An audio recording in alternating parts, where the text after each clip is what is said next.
Monsieur le Président, distingués membres du Conseil, permettez-moi au nom du gouvernement et du peuple de la République démocratique du Congo d'exprimer mes remerciements pour la convocation de cette seconde réunion en 48 heures sur la situation sécuritaire dans mon pays.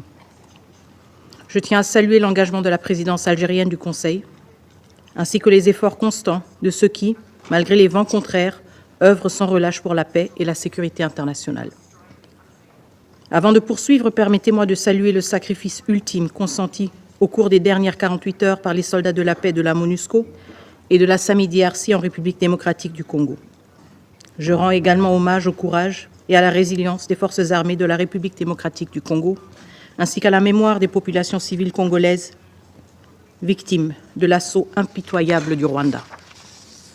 Nous, la République démocratique du Congo, reconnaissons également les pertes en vie humaine parmi les soldats rwandais au cours des affrontements, tandis que le Rwanda persiste obstinément à imposer son faux récit, prétendant ne pas mener une guerre en République démocratique du Congo.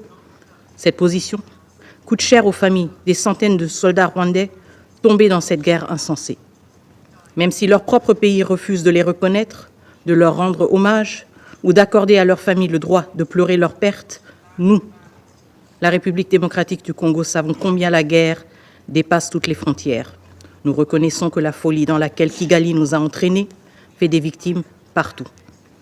En ce qui concerne le mouvement de protestation observé ce matin dans la ville de Kinshasa, j'aimerais ici rassurer nos partenaires que le gouvernement de la République démocratique du Congo a pris toutes les mesures nécessaires pour assurer la protection des missions diplomatiques accréditées en République démocratique du Congo. Ces incidents, profondément regrettables, ne reflètent en rien l'engagement constant de notre pays envers le respect du droit international et des principes qui régissent les relations diplomatiques. Aujourd'hui, si nous sommes ici encore une fois, en moins de 48 heures, nous devons impérativement avoir le courage de nous poser cette question. Quel impact concret la déclaration de ce Conseil? Quel était l'impact concret de la déclaration de ce Conseil du 26 janvier? Monsieur le Président, à Goma, les forces armées de la République démocratique du Congo, soutenues par la MONUSCO et les troupes de la SADC, continuent à bravoure à combattre. Mais cette défense héroïque et déterminée ne saurait masquer l'ampleur du drame. Une fois de plus, les soldats de la paix, dont 4 soldats sud-africains de la SAMI-DRC, ont payé le prix ultime de leur détermination. Ces victimes de plus ne sont autres que le résultat d'actes criminels constitutifs de crimes contre l'humanité, de crimes de guerre perpétrés par les RDF en toute liberté et sous silence de ce Conseil. Mesdames et messieurs, permettez-moi une parenthèse. Parmi les 4 valeureux casques bleus sud-africains tombés à Goma, l'un d'entre eux n'a pas succombé directement pendant le combat, mais il a succombé à ses blessures. Ce drame illustre tragiquement la réalité actuelle. Des vies se perdent dans une ville assiégée, privée d'électricité, d'eau, de voies d'évacuation. Tel est aujourd'hui le sort de millions de personnes à Goma, piégées, sans accès à l'eau, à l'électricité, à la nourriture ou à un abri sûr.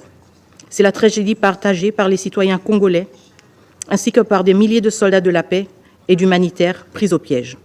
Je remémore les mots poignants de la représentante spéciale, Mme Bintou Keïta, il y a 2 jours. Nous sommes piégés. We are trapped. Les dernières 24 heures, plus de 100 blessés ont été accueillis dans les centres de santé du Comité international de la Croix-Rouge. Et la situation humanitaire continue à se dégrader, avec plus de 500 000 nouveaux déplacés dans la province du Nord et du Sud Kivu, pour le mois de janvier uniquement. Les forces de défense rwandaises et leurs supplétifs du M23 ont franchi nos frontières, occupé nos villes et nos villages, chassé nos compatriotes de leurs foyers et instauré une administration parallèle, en violation du droit international, et ce, en violation des positions claires de ce Conseil. Jusqu'à quand le Rwanda continuera-t-il d'abuser votre respect et de votre autorité? Quel instrument international doit-il encore violer pour que ce Conseil prenne enfin les mesures nécessaires contre Kigali? De la Charte des Nations Unies au droit international humanitaire, aux droits de l'homme, en passant par les processus de paix de Luanda et de Nairobi, le Rwanda a prouvé que vos déclarations ne lui importent guère. Le cessez-le-feu du 4 août 2024 n'a été pour lui qu'une chimère et il s'est pris d'ignorer vos avertissements du 26 janvier, allant jusqu'à bombarder des hôpitaux et des maisons dans la ville de Goma. Pas plus tard que dimanche le 26 janvier, le Rwanda, pays contributeur en troupes des Nations Unies, par le truchement de son représentant, a considéré ce Conseil comme complice de sa déstabilisation, allant jusqu'à associer la MONUSCO à cette démarche invraisemblable. Si cette stratégie a porté des fruits par le passé, le temps de la manipulation et du mensonge est désormais révolu. La vie de la population civile, privée de moyens de subsistance depuis maintenant 4 jours à Goma, dépend des décisions que vous devez prendre aujourd'hui. Nous ne sommes pas venus aujourd'hui pour vous dire ce que vous ne connaissez pas, mais nous sommes venus vous demander de prendre le courage de faire ce qui est droit et ce qui est dans vos prérogatives. Les vies des civils ne peuvent pas être pendues à la machinerie politicienne qui observe sans agir. Nous exigeons des actions. Reconnaître la responsabilité du Rwanda dans les violations multiples de notre souveraineté, ainsi que dans les atrocités qu'il commet, a été insuffisant pour qu'il cesse sa poursuite du conflit. Les victimes ne sont plus seulement congolaises. Le Rwanda a frappé l'Afrique et l'Amérique latine, en tuant des militaires sud-africains, malawites et uruguayens venus protéger les civils. Il a frappé ce Conseil en tuant des casques bleus de la MONUSCO. N'est-ce pas une preuve suffisante pour vous que lors de chacune des réunions convoquées par ce Conseil, la liste des orateurs regorge de pays d'Afrique et d'ailleurs, cherchant à vous pousser à agir? Dimanche, c'était l'Afrique du Sud, le Burundi, l'Uruguay. Aujourd'hui encore, nous sommes rejoints dans un esprit de solidarité par nos frères et sœurs de l'Angola, de l'Afrique du Sud, de l'Uruguay, du Guatemala, du Zimbabwe, du Sénégal, du Burundi. Tous ont répondu, car l'humanité est en jeu. Tous sont venus voir ce que vous allez faire. À quel seuil de catastrophe humanitaire et de violation flagrante de notre territoire devrez-vous enfin agir pour sanctionner les responsables du M23 et les officiers rwandais et leurs complices? Si ce Conseil ne sanctionne pas, l'histoire marquera ce temps comme l'époque de l'impuissance et de l'indifférence du Conseil de sécurité. Le droit de rachat de ce Conseil sur cette crise n'est nulle part ailleurs que dans des actions immédiates. Et déjà, nous voyons venir une manœuvre prévisible. Le Rwanda, qui a délibérément dirigé cette guerre sur le territoire d'un autre État souverain, le nôtre, commence à revendiquer que les combats atteignent son propre sol. Mais que pouvait-il espérer? Une guerre, Excellence, ne connaît pas de frontières. Elle est sale.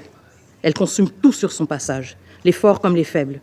Les 72 dernières heures ne sont qu'un échantillon de la tragédie régionale qui menace. Une tragédie que le peuple congolais connaît depuis des décennies.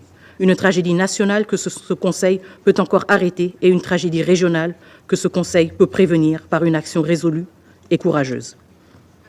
Monsieur le Président, certains voudraient faire croire que l'inaction est une solution africaine. Nous sommes un pays africain sous attaque. Mais cette attaque dépasse nos frontières. Elle est une attaque contre le multilatéralisme, contre les principes même des Nations Unies, contre chacun de nous. Laisser cette crise s'enliser sous prétexte qu'elle serait un problème africain, nécessitant une solution africaine, revient à trahir l'esprit de solidarité internationale qui fonde cette organisation et l'esprit de responsabilité, de sécurité collective qui justifie même votre présence comme membre de ce Conseil. Nous réitérons avec insistance nos 5 demandes urgentes. 1. Le retrait immédiat des troupes rwandaises et la cessation des hostilités. 2. La mise en place de sanctions ciblées contre la chaîne de commandement des RDF et les décideurs politiques rwandais. 3. L'imposition d'un embargo sur les ressources naturelles déclarées comme rwandaises, en particulier le coltan et l'or. 4. La révocation du Rwanda en tant que contributeur de troupes aux Nations Unies. On ne peut être à la fois agresseur et prétendre jouer un rôle dans la promotion de la paix. 5. La transparence totale sur les transferts d'armes au Rwanda. Ces transferts doivent être arrêtés immédiatement pour empêcher qu'ils continuent à alimenter la violence et l'instabilité. Monsieur le Président, nous sommes ici parce que c'est ici que le monde doit gérer ses défis. C'est ici, si ce Conseil échoue, la rue va s'en charger. Comme vous le savez très bien, la rue n'a pas d'ordre, ni de tempérament. Il y a 48 heures, devant ce Conseil de sécurité, nous avons une nouvelle fois attiré votre attention sur la déclaration de guerre du Rwanda contre mon pays. Une balle qui frappe dans le cœur ne saurait laisser le reste du corps indifférent. La République démocratique du Congo est en guerre et face à cette agression, l'inaction collective semble malheureusement embraser cette situation jusque dans sa capitale. Je réitère ainsi, encore une fois, que le gouvernement de la République démocratique du Congo condamne avec fermeté toute attaque contre les missions diplomatiques accréditées en République démocratique du Congo. Cependant, l'indifférence n'est plus une option. Ce Conseil ne devrait se permettre de rester passif, car chaque jour sans réponse concrète fait grandir le prix du silence. Le moment est venu pour ce Conseil de démontrer son courage et son engagement. L'histoire retiendra vos choix.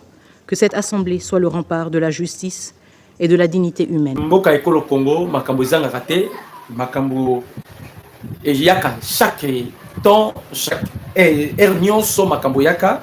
Donc nous sommes là encore une fois de plus pour parler sur les actualités politiques. Il y a République démocratique du Congo. Chers internautes, très heureux de vous revoir encore devant votre chaîne de référence Dr News, la chaîne qui fait la différence bien sûr. La chaîne où on est vous allez informer, na makamyo sozo le Kalamboka Ekolo Congo.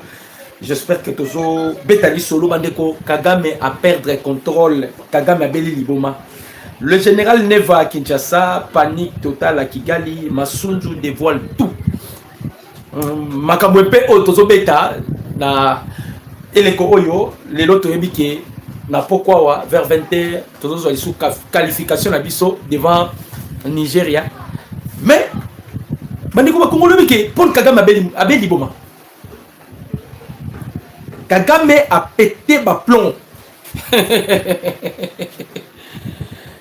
Kagame mutwe baluki, mutwe bebi.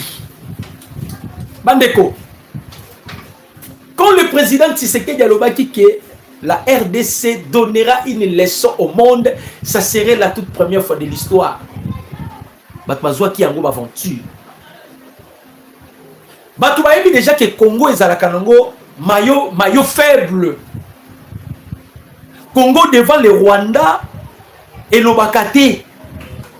Parce que personne ne pouvait faire face avec Paul Kagame. Qui pouvait se tenir devant Paul Kagame? C'est grâce au président Tshisekedi. Le président africain, c'est grâce au président Tshisekedi. Qui pouvait parler, qui pouvait oser. L'Union africaine, ils avaient peur de Paul Kagame. EAC, Sadek, qui pouvait parler devant Kagame. Les choix, il y a Clinton. Après Mobutu, on cherchait qui devait succéder Mobutu pour protéger bien Abango. Et on a choisi Paul Kagame. Quelle influence! Tu touches à Kagame, les États-Unis derrière toi. Mais Bandeko Ndenge Tolobaka Kaka, qui tient Balouki 4, 9 comme 6. Qui tient Balouki 4, 9 comme 6. C'est ça le sous-bongoté. Les bosses sont que tout aussi mis Kagame au Koutani des États-Unis. Mais cette fois-ci, ils ont bongoté. Ils ont bongoté. Mouto a yebi saki biso masolo oyo. Pendant que les Congolais balaï kokuté. Pendant que les Congolais bazalaki na kotatone, ko vivoter. Moutasunga qui bisoto yebake, les Américains b'a dit que Kagame c'était Alain J. Alain J, il fait partie, il y a DGCA. Aza parmi les membres influents de la sécurité nationale française. Yenda Lobaki que ces messieurs-là, les Américains b'a dit qui. Quand bien même, il y a encore de multinationaux qui continuent à soutenir Kagame pour basoter la paix d'intérêt là-bas. Ils ont peur avec Tshisekedi. Que est-ce que Tshisekedi est au Kokokaye? Vous imaginez un peu. Kagame Museveni bavandi. Bavandi penza, bavandi.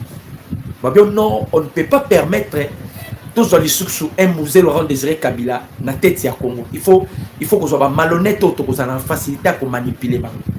On dirait que Congo est un patrimoine ya Museveni na Paul Kagame. Donc c'est Kagame Museveni qui décidait au Congo. Mais aujourd'hui, les choses bougent, les choses changent. C'est que le président Tshisekedi cherchait, Mokonzambo Kazalaki d'abord, na posa. Alongolo infiltration na Katia Oya. C'était pas facile, hein. Mokonzambo Kazalaki n'a besoin d'abord. Akata Baradar. Akata satellite ya Paul Kagame na Oya. C'était pas facile. Le président Tshisekedi a bondi à Kati Barada. Maintenant, on cherchait comment Tokoyi Kokata na armée. Parce que Tshisekedi a été déjà informé que l'armée Nayo, c'est l'armée le plus infiltré dans le niveau, vous ne pouvez pas imaginer. Et je vous ai déjà expliqué Comment est-ce que l'armée a été infiltrée? Natangela Bino, c'était en 2013. Ordonnance présidentielle au Joseph Kabila Signaka. En 2013. C'était ça, le débit infiltration. Pas les débits, mais c'était ça maintenant, l'infiltration au Kapena en gros. Oui, Salimaka.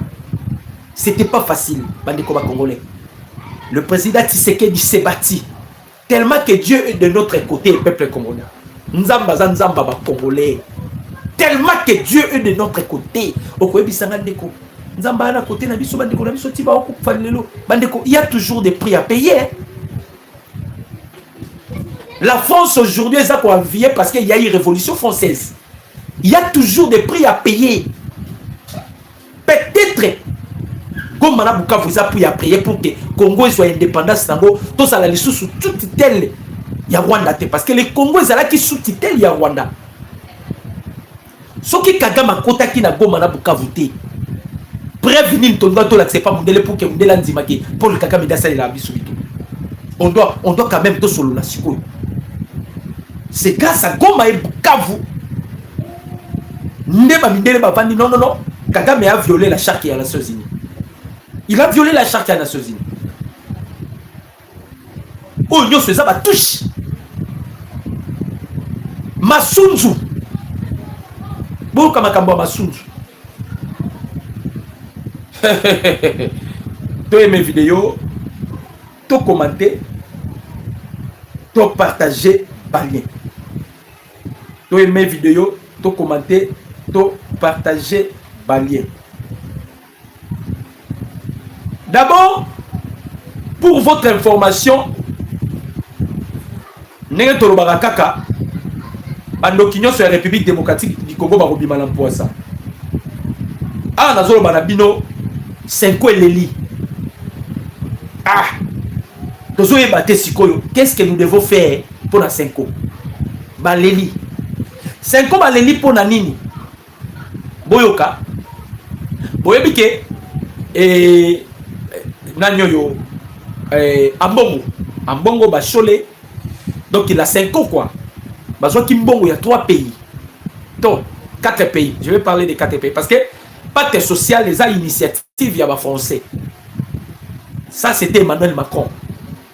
Bon créer pacte social. Bon ça là en sorte que le dialogue soit inclusif entre les Congolais. C'était ça leur objectif. Lorsque le dialogue sera inclusif, ma partie prenante tenir en sorte que ce sont ceux-là qui sont dans l'opposition et ceux-là qui ont touché les armes. Ils vont prendre part. Et dans le dialogue, vous allez directement exiger sur le départ de Tshisekedi. Et ce dialogue permettra aussi la porte, ou ouvrira la porte pour la 3e voie qui a été destinée pour Joseph Kabila. C'était ça, leur calcul. Mais sur le terrain, Bakoutani la diplomatie. C'était ça leur calcul. Donc, comme à un niveau, vous comprenez que Paul Kagame Moutou et Baby Bang. Moutou et Baby Kagame. Basango Sikoyo, après quelques signatures, il y a Doha. Basango, Bazu perte. Parce qu'ils se battaient. Bazo Bunda en sorte que Bakoti Sakaka dialogue à l'inclusif. Pour la Bango, Bazo Luka, comment ils peuvent faire pour bloquer le président Tshisekedi? Ils ont peur déjà. Nenge Bazo Mone la Makabozo qui n'a constitution ils osent la changer. Donc, Bisso, comme nous avons une mission que le Congo est à la balkaniser, c'est ça la mission à 5 ans. La balkanisation à Congo. C'est la balkanisation à Congo. Et ça mission à Bango. Le coup la mission, nous devons faire l'effort. Bandeko, oh non, il y a des vrai. Ce qui voit une image moko. Beaucoup de commentaires. Si vous avez l'image, oyo, abe dona secho la zoteya, na paroisse moko, bope sangam. Chole, image oboza nango ya oteya, bope sangam. Azalaka na image, on se pose la question, azalaka ya be ya ndenge nini? Si vous avez les images ya Chole ya zoteya, il faut me la renvoyer. Pardon, il faut m'envoyer. Comme ça, nakola kisango batu botala ndenge Chole ya zoteya. Tu signes accord. Accord tu signé et comme il tombe pas la batu mususu. Accord tu signé comme il tombe. Boyoka. Balobi, dialogue national, confusion entre Doha et Kinshasa. Boyoka. Le processus de dialogue national soutenu par la CENCO et l'ECC devient de plus en plus incertain. Hein? Parce que Bango Baneko, Bazo Tambola, solution qu'on soit maté, il faut qu'il y ait un dialogue. Pour la Bango. Solution à Est qu'on soit maté, il faut qu'il y ait un dialogue. Ils sont allés plus loin. Il y a qu'on latisse la guerre Bilamba et comme la guerre moko ethnique, ba congolais guerre. Tout cela c'était pour blanchir Kagame. On a dit qu'on ne vient pas. Mais Toye Kakati, vous voulez qu'il y ait un dialogue. Le chef de l'État a décidé, on a signé des accords avec les M23. Comme maintenant est touché Senko. Parce que Bango Bande est primé sur le dialogue. Pour, bah il y a un dialogue qui est kokota. Bah il y a un makabo ba préparer qui. Ce qui était causé là, toko expliquer makabo Bango Bande est préparer na C. Un jour, Basango, on a oué Bisabino, Bandeko. Moi, j'ai toujours des informations que je vous donne. Besoin de la légèreté. On a oué Bisabino, c'est une information vraie et sûre. Un jour, Basango, Baké comme on a président Tshisekedi. Basango, il y a 5 ans. Ils sont allés voir le président Tshisekedi. Basili si Kosololana, président Tshisekedi, Tango Babimi, à Bongo, à Bengisi, tous les évêques. Na centre Lindongue. Les évêques sont allés accompagner Mbongo. Boyo Kambongo Makamba Zoloba na réunion à évêque.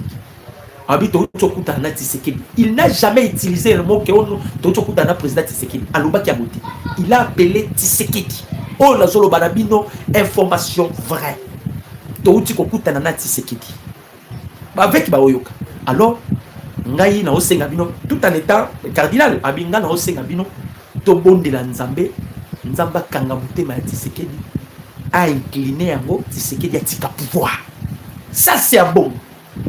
A démissionné à tika pouvoir pour la nini parce que avec le coup il y a un pacte social. Basango poba nani Macron pour se payer sabango a dit un bongo. Si on écarte Tshisekedi, c'est toi qui vas assumer la transition qui sera sans Tshisekedi. Maintenant après transition, c'est vous qui allez maintenant organiser les élections. Pour permettre Kabila à son au pouvoir. C'était ça leur plan. On a joué Bisabino. La preuve, pour la confirmation, il y a Makambo na Bisabino. Babanda y kotambola na église des réveils. Est-ce que vous voyez bien? Babanda y kotambola na église des réveils. Kakenza bimisi secret na bango. Alors un jour na tuni sur les nambon. Démarche aux sala et ça pour nini. Quelle était la réponse? Démarche au sala pour la président Ouya. Baloba yango shol nani kakenza bimisa nguna poisa. Kakenza bimisa nguna poisa. Que démarche au sala pour la président Ouya. Abimisa nguna poisa. Na ebisa kabino bitumba au président Tshisekedi azana nguna mbongo. Na bloc na bango nyoso. Ya liboso eza makambu ya 60 millions de dollars américains. O ebima ezalaka ko bima na Pereko. Na solo bango na Lumbangu poto kota na makambu susu. Mais nous voulons assez que ba Congolais ba yeba pourquoi la 5 ans combat le président Tshisekedi. Le président Tshisekedi a eu le pouvoir. Oh, la constitution a été promulguée en 2006. La promulgation de la constitution, la présente constitution que nous avons en notre possession a été promulguée en 2006. La gratuité de l'enseignement est une disposition constitutionnelle qui n'a jamais été mise en vigueur. Pourquoi? Lorsque Kabila a promulgué la constitution en 2006, Fassinya a commis Kabila Mukanda, que Kabila a permis de traiter l'enseignement à la gratuit. Vous comprenez? A permis de traiter l'enseignement à la gratuit. Maintenant, quand le président Tshisekedi est venu à la tête de ce pays, Nenge professeur Mbata Lobaka, Tshisekedi est le seul président qui respecte même le virgule de la constitution. Il est le seul. Ça, c'est le professeur Mbata. Alors, Tshisekedi respecte quand même la virgule de la constitution. Quand le président Tshisekedi est venu, il a vu l'article dont l'enseignement dans l'établissement public est gratuit.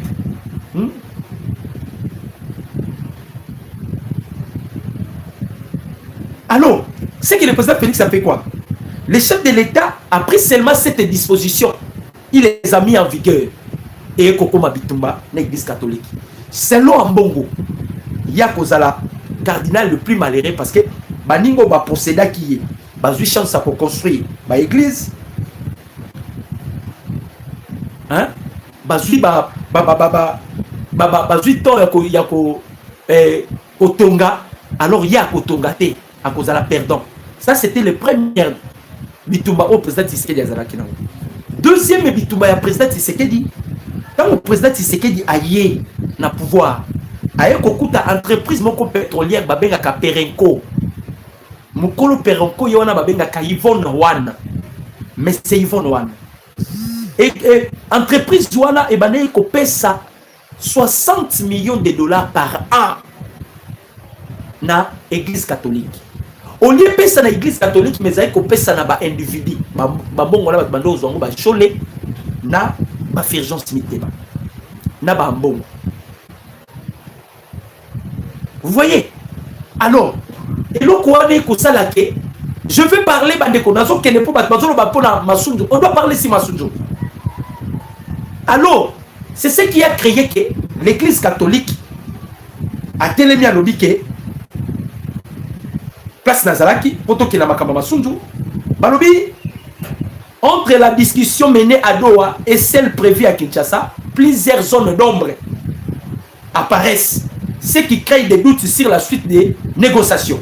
Les acteurs religieux appellent à clarifier rapidement les cadres et la méthode pour le processus avancer réellement. Ce que bango parce que et l'autre la bango sali et l'autre la bango pacte social sali ndenge mukonza mboka andimi déjà kuna makambo ya bakor ndenge signamé batmazolo baké les M23 baza piégé pour bakomi déjà pour le baké ils vont maintenant procéder dans la vérification ce que bango baza ba perdre yango bakomi kolela bande ko masunzu za en détention masunzu aye ko révéler eloko le plan de Joseph Kabila avec le prêtre catholique. Parce que Masunzu, pendant qu'il était à Zalaki, il y a troisième zone de défense, c'est lui qui commandait. Or que Kabila, lorsqu'il avait promis qu'il y a ce zone, d'abord, Nenga Benga Kibatu, initiative, voilà, qui a pesaki Kabila, et Zalaki va prêtre catholique. À réunir les Congolais, ceux qui réunir les Congolais, bango pe bakoiser na lolenge na bango. Bakoiser na lolenge na bango pour chercher comment contrer Tshisekedi. Lorsqu'ils sont ils ont réuni des Congolais. Le plan est à Kinini. Ba officier oyo déjà bazalaki a contact na Masunzu. Ba o bazalaki a contact na Masunzu. Bazalaki déjà na ba renfort oyo bande koya ba côté ya ba Brazzaville. Ba renfort. Misusu ezalaki ba côté ya Baba Congo. Il devait créer des troubles. Mais le mot de passe ezalaki pas ya Masunzu. Mot de passe pe ezalaki pas ya ba Mobondo oyo bazalaki na Kingakati. En soi les Mobondo oyo ba uti kokanga na Kingakati, ce ne sont pas des Congolais. C'est pas Congolais. C'est pas Mobondo, sont des Rwandais penza ba kotaki. Parce que na Burundi pardon na Butembo ba uti kokanga ba Rwandais. Na ba Beni ba uti kokanga ba Rwandais. Style ya Kabila ezalaki boko ta ba main vide. Boko ta ba main vide, boko ta la minduki te. Boko ta ba main vide. Soki boko ti ba main vide, boko kuta déjà ba minduki. Donc na ba oyo ba na ba ferme bisika nyoso moni ba ferme ezalaki. Ba koti saki déjà ba minduki, ba koti saki déjà ba minduki. Et Masunzu ayebaki. Ayebaki. Batu mususu basungaki bango. Batu mususu basungaki bango. Et ça bato bazana ba Congo ba travailler pour Joseph Kabila. Ba matezolo ba yebaki plan wana. De l'autre côté ba Shadari bango pe ba yebaki ke tozobeta mbunda. parce que le plan où bango va préparer qui avion tango simba kité ne ba ko kitanelo ko wana sikoyo problème est pas Massoudou Dakini ba officier où Massoudou devait entrer en contact avec eux soit nga kota ka en contact na officier après 2 jours officier na batie maboko soit nga kota ka en contact na officier après 2 jours officier na batie maboko oh tous les appareils data center qui passe à Maliba bazo travailler na cyber défense bazo baolandela ba trace nyonso même ya ba WhatsApp c'est ce qui a bouleversé calcul na bango siko ba Rwanda déjà ba kotaki na ba Katanga ba kotaki déjà bisikana déjà ils sont maintenant en difficulté parce que les coûts qu'ils attendaient Massoudou qui était le cerveau de terre batie maboko yena zaki cerveau moteur batie maboko est-ce qu'on dit batie maboko yé pas komi kota a komi siko kobimisa makamna bango na poisa ndebo moni et loko to ko surprendre bango buta a dévoilé le quoi c'était Massoudou oui ils allaient à 2h du matin c'était Massoudou donc il va plan nyonso batia ki peta na mesa ba plan nyonso batia ki na mesa Kabila zara qui sire ne lo connaît ane kosimba c'est ce que l'église catholique pardon non l'église catholique était beau ici en terme je parle de la Senko parce que la Senko sont des individus yango ki bango badeli baso le nani babandi de populati babandi de popola yoka balobi à partir de dimanche Massoudou aura passé exactement 2e semaine en détention. Le général Massoudou est accusé de détournement. Boyoka. Il est accusé de détournement. Il est accusé d'être en contact avec Joseph Kabila. Massoudou est accusé d'avoir trompé les services de renseignement de la République démocratique du Congo. Massoudou est accusé d'être l'auteur des manifestations contre le général Kasita à Ouvira. Massoudou est accusé de la chute de Bukavu qui a été libérée par les AFC sans combat et la perte d'autres entités reprises par l'AFC. Tala Biloko. Tala Biloko.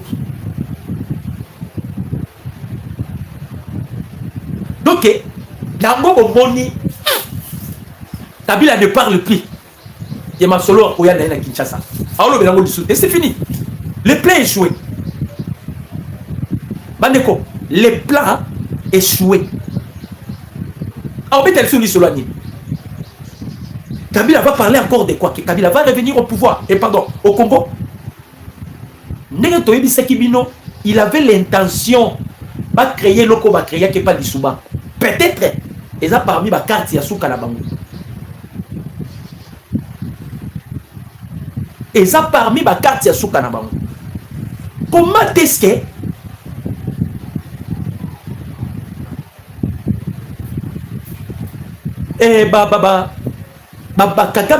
Kabila comment est-ce que bazo se rendre compte c'était que bazali suna tante botala perte ya mémoire ya Paul Kagame bandeko vous ne pouvez pas croire Kagame avait liboma boyo ka perte sa mémoire à Kagame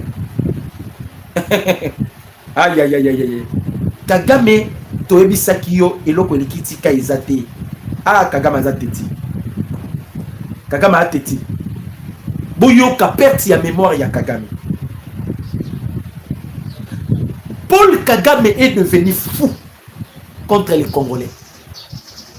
Comment il peut interdire la diffusion des matchs entre la République démocratique du Congo et le Nigeria sur les sols rwandais?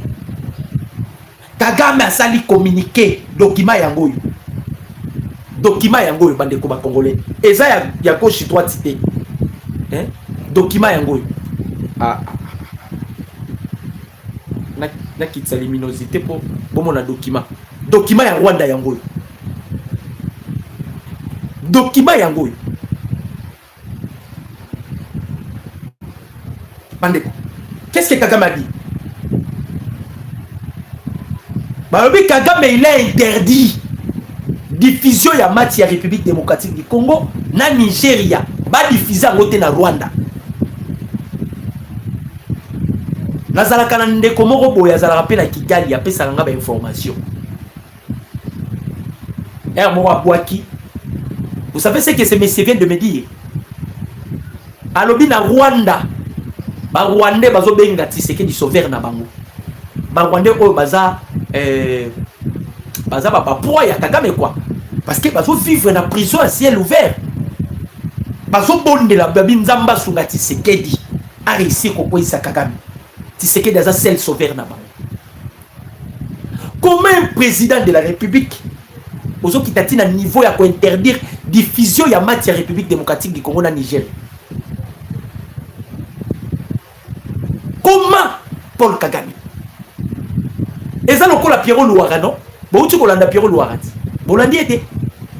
Bokota botala na site na et na chaîne na crypto ana.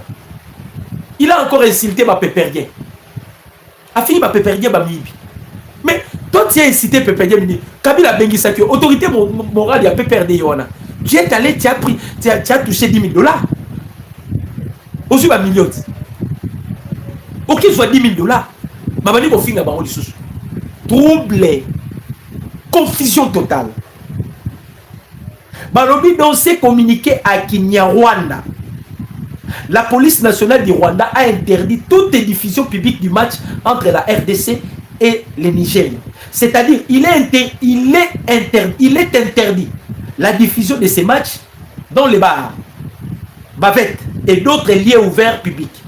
Dans un communiqué signé par ACP, Jacques Bourora, il demande à toute force de sécurité d'empêcher tout rassemblement autour de cette rencontre. Toute violation sera sanctionnée conformément à la loi, avec possibilité de fermeture définitive des lieux et d'amende. Le mesure est d'application immédiate sur tout l'ensemble du pays. Notez bien, la haine de Paul Kagame ne se limite plus seulement aux autorités congolaises, même aux loisirs. C'est grave. Bandeko, c'est grave pour na Kagame. Bon, on est peut payer vertige. 2 ans aujourd'hui, bâton pour la Serragel. Bâton aujourd'hui à 2 ans à Serragel. Boyebike, Kouya Kagame, na William Ruto, na Museveni, c'était la chute. Il y a président de Tanzanie. Ceux qui va récupérer qui Tanzanie, bâti nilotique. À travers général Nabango Babimisa Ikuna comme ambassadeur, il y a qui permettre Bango ba côté la Burundi Nassima. Et l'autre sali Bango les sous panique bandeko ba congolais. Je vais vous balancer toujours l'image. Pardon, baba photo bomona. Photo sali Bango les sous somo yangoyo. Ça vous voyez, c'est le président Tshisekedi Ayambi Evariste Ndayishimiye. Donc, ah non, le banabino, le général Neva, Ndayishimiye Azao, Tande Bayambani. L'ami fidèle, na moment il y a difficulté au République démocratique du Congo à l'équissi. Ami fidèle Ndayishimiye. Bango Yelusus, président Ndayishimiye. Azao. Yeyo, na président Tshisekedi, Baoucho Sala point de presse, Bazo Kita. Bango yo na oya baotambola bango mibali. Baotambola bango mibali. Kagame tango mona boy. Pour ça koufa. Avec les coups au baouti ko raté. Qu'est-ce que Ndayishimiye aye ko sala awa boyoka. Ndayishimiye aye ko sala nini? Balobi boye. Ça c'est la communiqué de la présidence. To aimé vidéo, to commenter, to partager. Après avoir participé au 9e sommet de la CEREGEL à Kinshasa, la veille, le président Evariste Ndayishimiye a reçu son homologue. Pardon, à la veille, le président de la République démocratique du Congo, Félix Antoine Tshisekedi Tshilombo, a reçu son homologue burundais Evariste Ndayishimiye. C'est l'image à la cité de l'OIA, Union africaine. Leur rencontre s'est déroulée en 2 étapes. raconte na bango s'est déroulé en 2 étapes. Première étape, une raconte celle à celle pendant 1h30. Bafanda qui on a président Tshisekedi. Basololi 1h30. En tout cas, wana, je ne peux jamais koyeb Sabino Keo Basolola Kiboy, Basolola Kiboy. Non. Là, je deviendrai menteur. Fuite d'informations exacte. Basololi 1h du temps. Fuite d'informations exacte. Mais on peut quand même analyser. Lorsque le président Tshisekedi a kuta nakana Evariste Ndayishimiye, ba planifié beaucoup plus makambu ya est de la République. Le Burundi est parmi les pays où il permettre biso, où il permettre teke ouvrir Ekweya, Fizi Ekweya.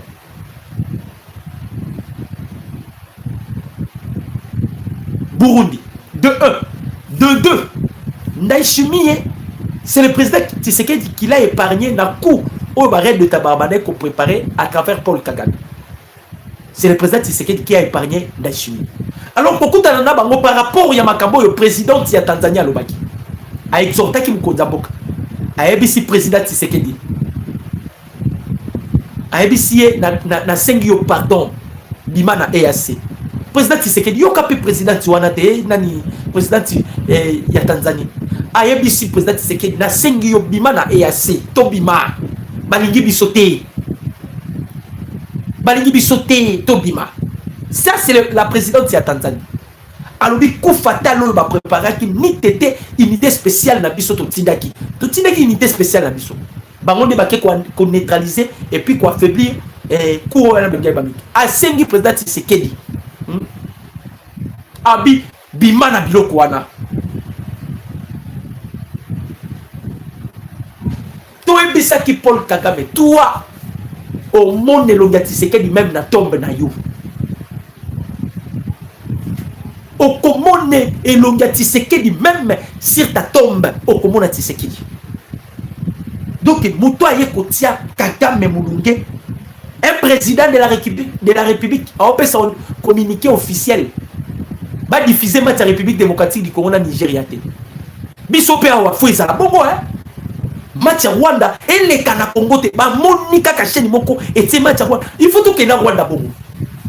D'ailleurs, on a proposé qu'il a signé déjà accord. Les retraits doivent se faire de gré et de force. Dans les cas contraires, ils seront encore frappés par des drones. Et permettre de ceux qui sont à Rwanda, il faut tout s'amir. Il faut se séparer avec des Rwandais pour toujours. Il faut se séparer parce que tant que les gens battent à Kabana na école, bazote à Kabana na pour la police à Bangoke. Mboka na bino zara mabele na bino za ni rango mona ruchu soki bokoli bo revendiquer mabele na bino c'est que ate Kagame akei o akoya sima Kagame akota biso kaka mal à l'aise écoutez biso kaka mal à l'aise. Alors pour que biloko ezalate on doit se séparer avec le Rwanda pour toujours. On se séparer na Rwanda tout est mire tout est mire.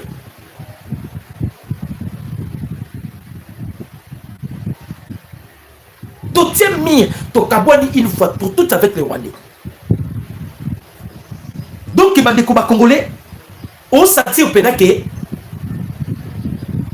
Kagame réduit à néant. Ce que Kagame vient de faire là, le président Tshisekedi ne peut jamais commettre ça et ça gaffe. Moko ya grave. Aux autres, ça l'a communiqué pour que va diffuser match ya Nigeria RDCT. C'est les autres ont gagné Kagame pour piquer crise. Bon, est-ce que allez-y comprendre directement que Kagame va appeler Babundisa équipe nationale na biso. Bon on y monter. Est-ce que bino mo remarquer monter?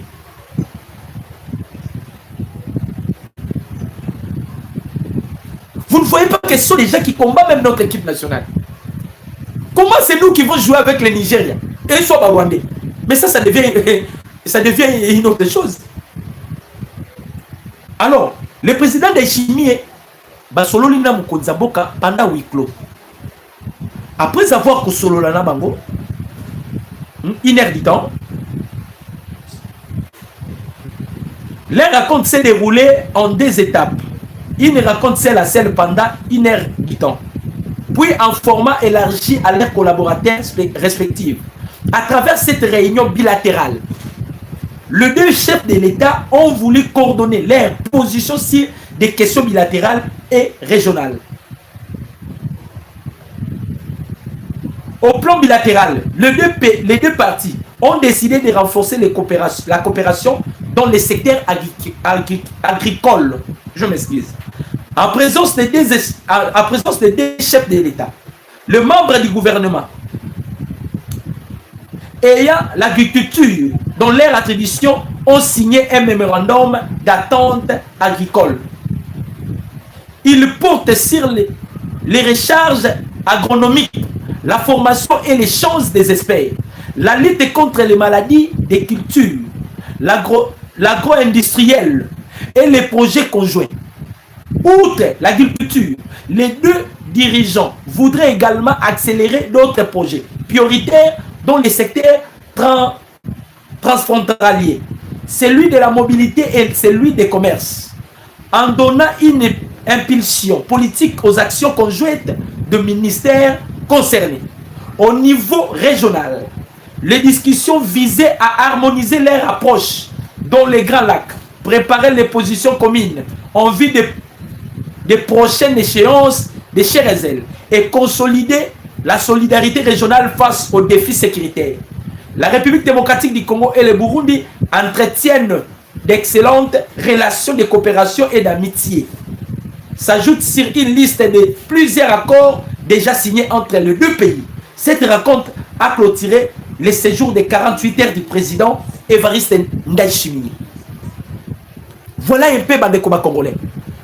Balobi yango bavandi bazoso parce que awa ndenge zabwe baolinga siko Paul Kagame. Bakolinga Kagame ndegeli. Ndayishimiye, c'est lui qui est maintenant en 2026 awa. Yenda zozwa présidence ya Union africaine. Président Tshisekedi na Seragel. Bandeko, ba décision bandeko ya pa na bango. Bon, on a déjà combien de sera na Paul Kagame? Parce que bah on va outil les Canada Union bazalaki na ba présidium na ba Union africaine wana avant ba Lorenzo. Ils avaient peur de Paul Kagame. Il faut qu'on se dise la vérité. Mandai obanga Kagame.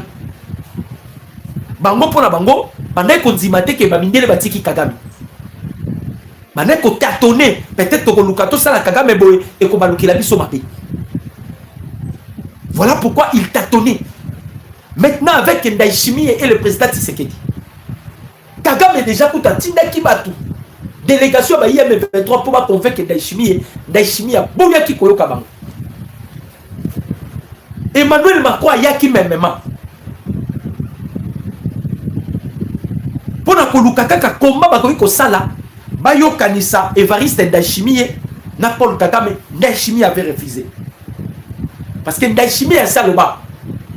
Je connais Kagame plus que tout autre homme. Kagame, c'est quelqu'un qu'on ne peut pas permettre qu'on solo l'anaï. Qu'on s'en l'anaï amitié. Oh, le président Tshisekedi qu'on pousse, ça n'est pas ya Kagame. Et ça là qui amitié était. Les chefs de l'État avaient une mission. Les chefs de l'État voulaient savoir force ya Kagame et utaka wapi. Makasi ya Kagame et utaka wapi. Parce que on peut combattre Moutouté sans qu'on ait quand même origine, il y a puissance, il y a pouvoir. On ne peut pas combattre une personne dont on ne connaît pas. Et si on a une force, on doit chercher à connaître où se trouve sa force. Et c'est l'eau comme Konzabo Kassalaki, on pousse à ne pas y a Kagame. Avec la qui Kagame. Lelo Siko Botala.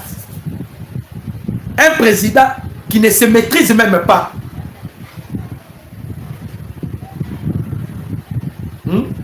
Qui ne se maîtrise même pas.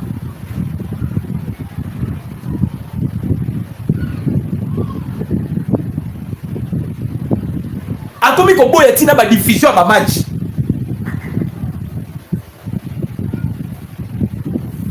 Hein? Akomi Kobo yana ba diffusion ya match. bandeko ba congolais nayebisaki bino date ya le 21 non nalobaki date ya le 21 novembre nde eza date oyo le président Tshisekedi faut bakutana na Paul Kagame hein? Aux États-Unis d'Amérique. Mais lelo na koti na page moko. Veuillez m'excuser parce que na kota kanaba Bloomberg pour na soutirer des informations. Na koti na page moko. Page wana na koti les États-Unis ba bimisi date officielle. Le président Tshisekedi ba kutana na Donald Trump ba benyango ko tout sommet. Page moko na kotaki. Les États-Unis a bimisi date officielle. Et ça, les sous novembre. Toujours. Comme je vous avais dit que les 13 et aux date aux États-Unis à Bimissi, sauf imprévu. Ça serait le 4 décembre. Retenu par les États-Unis. Sommet qui sera à la Maison Blanche. D'après une source à Washington. C'est le 4 décembre. Le 4 décembre. Le 4 décembre de date penza Yasuka Oyo Mokonzi Mboka Félix Antoine Tshisekedi Tshilombo et Paul Kagame bakoza la tête à tête aux États-Unis d'Amérique pour finaliser makambo nyonso. Question kana otuna. Sort ya nange kozala ndenge nini. Sort ya Joseph Kabila kozala ndenge nini parce que Kagame pas zo luka sauvé pour naïe. Kagame zo luka sauvé pour naïe. Kagame est conscient qu'à commettre déjà génocide. Kabila, il est conscient à commettre génocide. Alors Kagame voulait maintenant nanyoyo na partager naye kilo à makambo na sali na Congo. C'est ce qu'il cherchait. Nani na partager ne kilo à makambo na sali na Congo. Muto bazuizo ba azanyi mayele ezananga. Ko simbisa ye charge oya yebi mutuna makolote awa wasikoyo Rwanda déjà bakomi kolela ndenge na yebisaki bino Kagame atikalaki ko penser que un jour Congo pe ko yiko zwa muto akoyi kolobela bango un jour les États-Unis peuvent aussi être derrière la RDC. Kagame atikalaki ko dimate parce que il a servi babindele ndenge babindele balukaka bazala servi. Yango bomona jusque là il continue de s'entêter parce que Moussalo a salé bango à servir bango la loyauté mais en tuant le peuple congolais. Maintenant qui sera quel sera maintenant le sort Yabananga? Sort na bango kozala ndenge ni. Sort ya Kabila batu baganga ki ba keina na Nairobi. Vous voyez pas que ezalaki moto Maya moto et Tumbake Lambate. Tala ndenge va se disparaître dans la nature. Tala ndenge va se disparaître dans la nature. Bandeko, la diplomatie est plus puissante qu'une bombe atomique. La diplomatie est plus puissante. Kagame n'est pas un diplomate. Kagame comptait sur le lobbying. Azaïki comptait na ba lobbying na ye. Maintenant, lobbying face à la diplomatie à Tshisekedi, lobbying est écrasé parce que Bazali sous la force était devant Tshisekedi. A Paloli bango sur le plan diplomatique. Batagame nyonso effacé bandeko. Réunion à Sergel et Salami Awat. 9e sommet. Kagame a été poigné. Et banano boni. Organismes internationaux moussous baromi de qu'on s'est séparé de Paul Kagame. C'est comme si il y a comme une maladie il y a Mama. Parce que c'est une maladie contagieuse, extrêmement contagieuse. Et les gens se séparent de Kagame pour ne pas les contaminer. On ne peut pas comme un sanguinaire. Tala ndenge to okenda Kagame. Tala ndenge Tshisekedi a sambouissé Kagame na scène internationale. Un président qui avait de rigueur, qui avait de l'arrogance. A comment on l'a ba match ba léopard, ba diffusion ba match comme il faut interdire yango. Il a pété les plombs. Il a pété les plombs bandeko ba congolais. Il a pété les plombs. Ils avaient l'espoir Eh ben de congolais. Espoir ezalaki ebele. Azalaki na espoir ya nini? Azalaki na espoir ya ba officier na biso. Azalaki na espoir ya bateau azalaka na bango contact. Kabila garantissait qui est que non n'est même pas payé. Tout ça déjà la contrôle parce que Masunju to solanaï. Nyoso bango batiaki sur la table. Oh nyoso batiaki sur la table. Et comme Bololo dit. Et comme Bololo.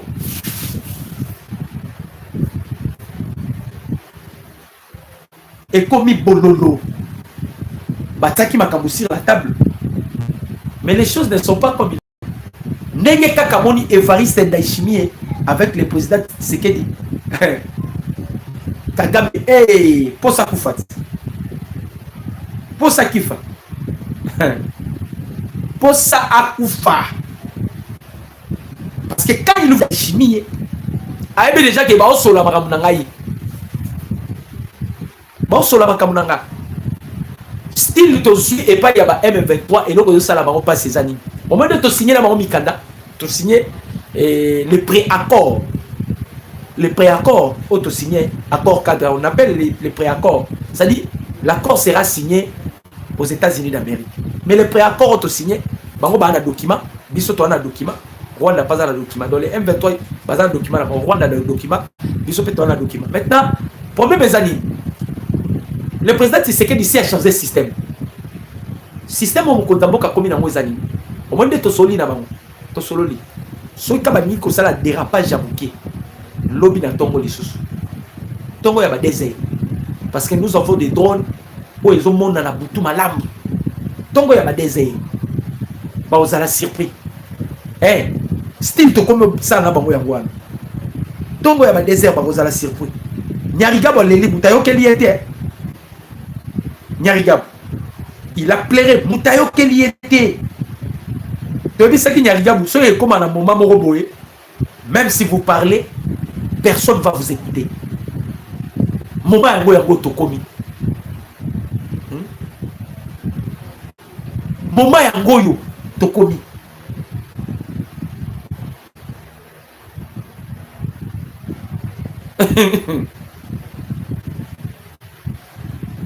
Moment yango tokomi. Voilà nana Fayou. Les femmes et nous n'accepterons jamais aucun Congolais digne de ces noms. Laissera M. Kagame arriver au bout, comment dire, de sa vision. Même si les dominants l'aident, nous sommes 120 millions aujourd'hui. Nous sommes déterminés à ce que l'intégrité du Congo soit revenue et à ce que la souveraineté nationale revienne entre les mains des Congolais. Et quelle est donc votre relation avec l'ex-président Joseph Kabila, qui est, lui, condamné à mort par la haute cour militaire de la RDC? Je n'ai pas de problème en sa personne, mais j'ai des problèmes contre sa vision, son idée, son plan avec Kagame. Et ça, je ne laisserai pas passer ce genre de vision. Bogimbata. Batounie pour la Kabila. Fallu la bingala na problème na Kabila té. Mais na problème na vision Kabila. Il est le complice de Paul Kagame. J'espère que vous avez la vidéo. Ma région de Tshisekedi. Ma région de Tshisekedi. Bah on comprend des politiques na retard. Si donc et si quand le président Tshisekedi a l'équipe on a na longueur d'onde. Hein? Bah on comprend des politiques na retard. Les lots a commis Koloba. Pla ya Kagame te permettre un côté. Ils étaient où? Ils ont laissé Tshisekedi seul. À la fin de compte, tellement qu'ils ont compris que Tshisekedi a rapporté la victoire sur le plan diplomatique. Comme ils ont capé Baya, Congolais na bango. Aucun discours. Donc permettre que Kagame a conquis sa vision aïe. Toza belé. Tout n'y a pas relation avec Kabila. Abina la relation avec Kabila. D'ailleurs, nous avons contre Yete. Mais nous avons contre vision. Il s'est accepté d'être derrière Paul Kagame. Bafayu au moins, les langues se délient. Na soni au moins, mais à lobby. Na soni à lobby. Yo au moins à lobby na soni. Et les autres. Toloba qui bokoya ko comprendre que Tshisekedi a don pour ce beau pays.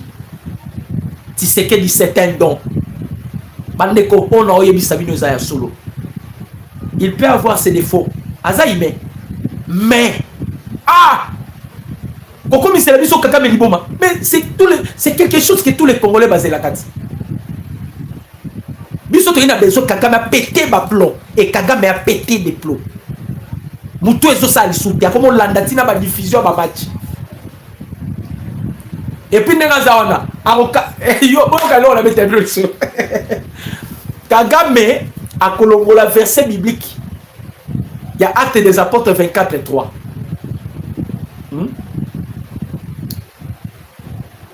Akolongola baokata papier wana. Akoyebisa batu na église bolongola papier wana Actes des Apôtres 24:3. Là on parle de Tshisekedi. Excellence Tshisekedi. Tu nous réjouis dans une paix profonde. C'est la Bible qui l'a dit. Est-ce que c'est une coïncidence? Non. Le pouvoir a été destiné pour Tshisekedi. C'est ça, ce qui est spirituel. Dieu, dans sa préséance, il avait déjà déclaré Tshisekedi roi. On ne peut pas s'opposer à nous. Ma chère internaute, les Américains qui, jadis, soutenaient Paul Kagame, et les Américains ont décidé de tourner le dos contre Kagame. Mais c'est ça, c'est la fin. Il n'y a pas match, ma solo ici. Peuple congolais, je vous bénisse tous. Bilonio Sobolanda Kinga, abonné à Dr News. Que mon Dieu que je sers vous bénisse. Mon numéro c'est plus 243 89 63 95 965. Que Dieu bénisse la République démocratique du Congo. Que Dieu bénisse le commandant suprême Félix Antoine Tshisekedi Tshilombo. Que Dieu bénisse le Ouazalendo et que Dieu bénisse notre armée, le FARDC. Je dis et je vous remercie. Ciao.